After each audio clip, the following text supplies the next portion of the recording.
Comprehensive Study of Organon by Dr. G. Narendra Babu. So analysis of the case. ठीक है, तो जब कोई पेशेंट हमारे क्लिनिक पर आता है तो एक वेल ट्रेनर यानी होम्योपैथिक फिजिशियन का काम ये होता है कि वो इस खोज में लग जाते हैं कि उसको ये बीमारी होने का कारण क्या है। तो सबसे पहले उसके सारे सिम्टम्स को हम लोगों ने नोट डाउन किए, पहला काम। दूसरा काम ये कि हम लोग कॉमन और अनकॉमन सिम्टम्स को उसको डिवाइड किए, यानी कि अलग अलग लिखे। फिर हम लोग एनालिसिस स्टार्ट करते हैं कि क्या रीज़न हो सकता है, ऐसा कहाँ पर क्या गड़बड़ी हुई है। ठीक है, यानी कि इसके डेफिनेशन की अगर हम बात करें, so analysis of the symptoms is the artistic method of finding out the cause of the individual disease and resolving the case into common and uncommon symptoms. ठीक है, एनालिसिस यानी हम लोग सोचने लगते, तौलने लगते हैं उसके सारे सिम्टम्स को कि कौन सा कॉमन सिम्टम्स है और कौन सा अनकॉमन सिम्टम्स है, और ये एक कला है। ठीक है, होम्योपैथिक फिजिशियन तो बहुत सारे होते हैं, पर ये बहुत कम लोग ही ठीक कर पाते हैं, बहुत कम लोग इस चीज़ को समझ पाते हैं। तो ये जो ऑर्गेनन है वो हमें यही कला सिखाता है कि हम कैसे एक होम्योपैथिक फिजिशियन के साथ एक बेहतरीन फिजिशियन हो सकते हैं, कैसे हम चीज़ों को ठीक कर सकते हैं, बीमारियों को। ठीक है, इसलिए यहाँ पर सिर्फ एक मेथड ऑफ काउजिंग डिजीज़ या फिर मेथड ऑफ ट्रीटमेंट नहीं है। यहाँ पे हर बार हर जगह आपने होम्योपैथिक में पढ़े होंगे आर्टिस्टिक मेथड, यानी कला है इस मेथड में, और यही कला सिखाने के लिए हमें ऑर्गेनन बताता है। नेक्स्ट है the collection of the data will be supply the cause of the disease. क्योंकि यही जो केस टेकिंग है, ये पेशेंट से जो हम लोगों ने लिया है, यही बताता है कि बीमारी होने का कारण क्या है। Analysis is the logical process of separating the numerical totality into different components according to their hierarchy। यानी कि ये एक लॉजिकल, ये आप पेशेंट सिर्फ एक पेशेंट अपना वो जो भी है वो एक सांस में बोलते चला गया सारे सिम्टम्स, पर आपको ये चीज़ अपने दिमाग लगा करके इसको डिवाइड करना है। ये टोटलिटी ऑफ सिम्टम्स सिर्फ न्यूमेरिकल बेस नहीं होता कि पेशेंट ने 10 सिम्टम्स बताए तो मुझे इस 10 का 10 ही सिम्टम्स के हिसाब से मेडिसिन ढूंढना है, नहीं। ये जो होम्योपैथी है ये न्यूमेरिकल बेस्ड टोटलिटी काउंट नहीं होता, इसमें पूरा फिजिकल, मेंटल, इमोशनल सारी चीज़ों को मिला करके होम्योपैथिक दवा का सिलेक्शन होता है। तो ये एक कला है जो हमें होम्योपैथ से सीखना है, जो हमें इससे सीखने को मिलती है। ठीक है, तो ये कोई न्यूमेरिकल बेस्ड टोटलिटी नहीं है, आपको उसके कॉमन अनकॉमन सिम्टम्स और सारी चीज़ों को देख करके आप उसको अरेंज कीजिए, और फिर then we have to decide कि कौन सी मेडिसिन होगी। तो ये एक प्रोसेस है, एक मैकेनिकल डिवीजन है, आर्टिस्टिक एप्लीकेशन है, यानी कि एक लॉजिक और एक फैक्ट के हिसाब से आपको इसे डिवाइड करना है। और ये एक process, it is a process of discovering the reaction of the patient to the surrounding environment. साथ ही साथ आपको ये भी देखना है कि पेशेंट जो है क्या किस तरह का रिलेशन है उसके सराउंडिंग या उसके इन्वायरमेंट से रिलेटेड, कि उसे ठंडा से बढ़ रहा है, ठंडा से घट रहा है, चलने फिरने यानी मूवमेंट से बढ़ रहा है, मूवमेंट से घट रहा है, या उसे खुली हवा पसंद है या बंद हवा पसंद है।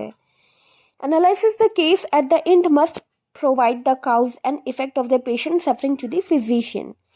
तब ये पूरा जांच पड़ताल करने के बाद हमें पता चलता है, हम इस तय तक पहुंच पाते हैं कि हाँ क्या कारण हो सकता है कि ये पेशेंट बीमार है और एक फिजिशियन के पास इसको आना पड़ा।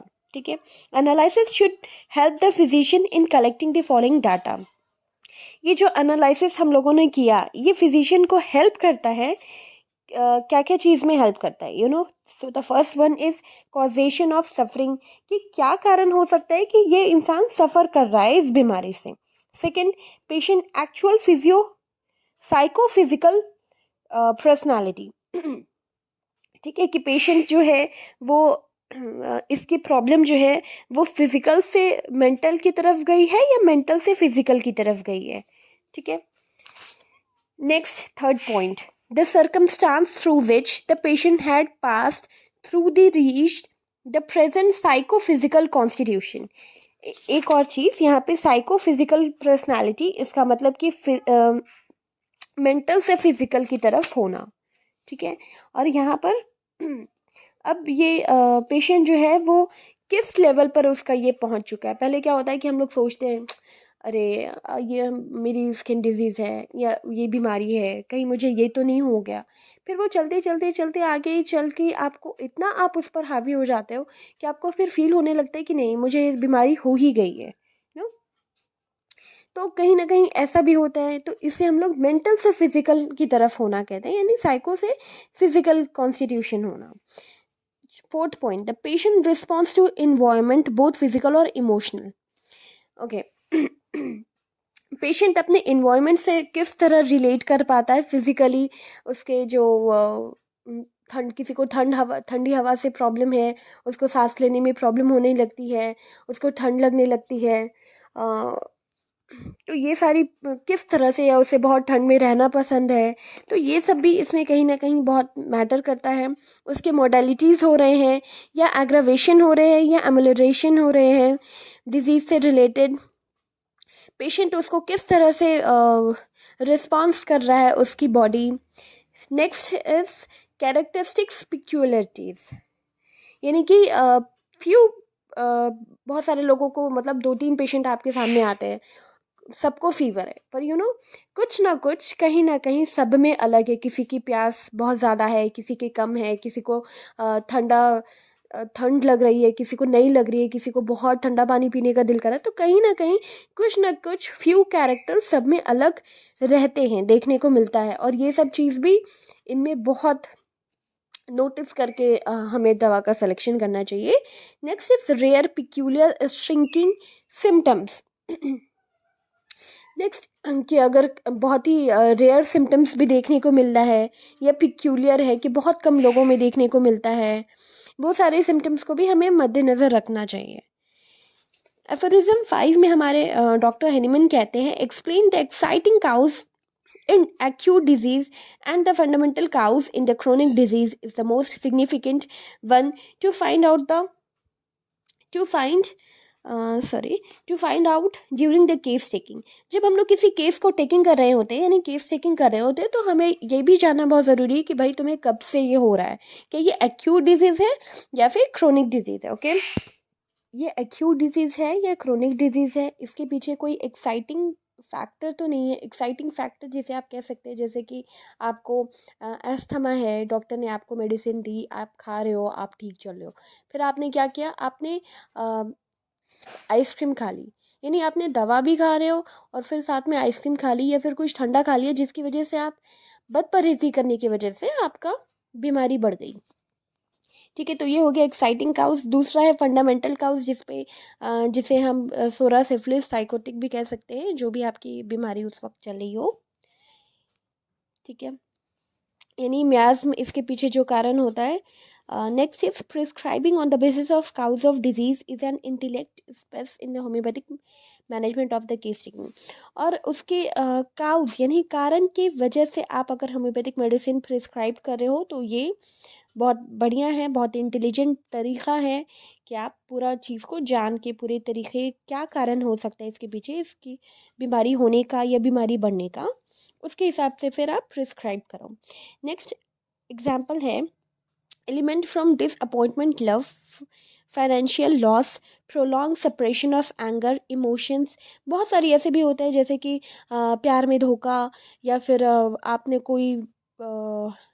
आपने बहुत पैसा कहीं लगाया, आप उस चीज़ में हार गए, या आपका जो बिजनेस है वो बहुत लॉस में चल रहा है, बहुत लंबे समय तक आप एग्रेशन और गुस्से में रह रहे हो, या किसी भी इमोशनल डिस्टर्बेंस की वजह से।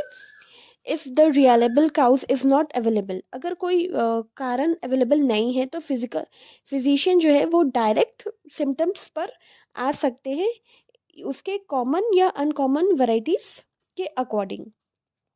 नेक्स्ट है common symptoms help him in the nosological diagnosis and general management of the disease only. ये जो कॉमन सिम्टम्स है, ये सिर्फ नोसोलॉजिकल बेस्ड सिम्टम्स पर ही डिज़ीज़ को मैनेज किया जा सकता है। और ये जो अनकॉमन सिम्टम्स हुए वो इंडिविजुअल केस यानी एक केस को दूसरे केस से अलग बनाता है, यानी इंडिविजुअल करने में हेल्प करता है। और होम्योपैथिक प्रिस्क्रिप्शन करने में भी कहीं ना कहीं ये हेल्प करता है।